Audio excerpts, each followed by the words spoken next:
Metaphorically and optimistically, Prime Minister Boris Johnson announced that he would reach an early agreement with the EU. But nothing comes of it. Negotiations on a free trade agreement between the EU and the UK are stalling.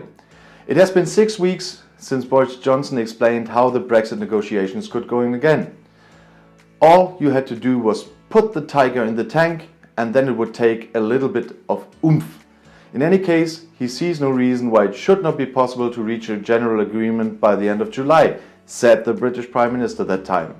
But nothing comes of it. It was unfortunately clear that this goal could not be achieved. British Chief Negotiator David Frost said in London last week, "There are still significant disagreements." EU Chief Negotiator Michel Barnier went even further after the round of negotiations last week. A free trade agreement is unlikely at the moment. So there was no progress on the two main issues of fisheries and competition policies, he said. Barnier criticized that London continues to refuse to accept common rules for fair competition. The British government has so far been unwilling to give any insight into its plans. For example, it is unclear how Great Britain wants to deal with government subsidies for companies in the future. Barnier also made it clear that the EU would not accept that Britain would destroy its fishing industry. Brussels is interested in a long-term agreement, said Barnier. London, on the other hand, wants to negotiate annual fishing quotas in British waters. Countries like France, Belgium and the Netherlands fear that this could create a period of high uncertainty for the fishing companies. The British Chief Negotiator Frost confirmed that there is a significant gap between the ideas of both sides on fisheries and competition issues. However, the EU must recognize that reality that Great Britain will be a completely independent country with the end of the Brexit transition phase on January 1st, 2021. That is why London essentially does not want more than a trade agreement that roughly corresponds to the one that Brussels concluded with Canada. We still don't understand why this is so difficult for the EU, said Frost.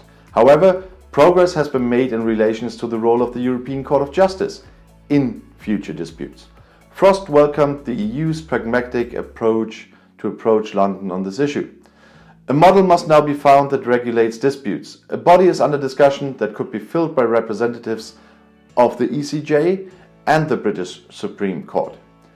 The British have also accommodated the Brussels negotiators on the subject of governance. For example, London has recognized the concerns of the EU and no longer insists on a bundle of individual agreements based on the Swiss model. Frost is ready to think about simpler structures. As far as the further schedule is concerned, there was agreement between the two chief negotiators. A deal must be reached by October at the latest. Otherwise, the ratification of the contract would no longer be possible by the end of the year. If it's not possible to conclude an agreement on the future relationship by then, duties and customs controls would be introduced in January according to the rules of the World Trade Organization. And if you now want to know more about European politics from a German point of view, YouTube has chosen another of my videos right here in the end screen for you, right next to your chance to subscribe to my channel if you are not a subscriber yet. If you do so, please don't forget to check the little bell so you'll be notified when I publish a new video. I'll see you in my next video. Click and enjoy und viel Spaß!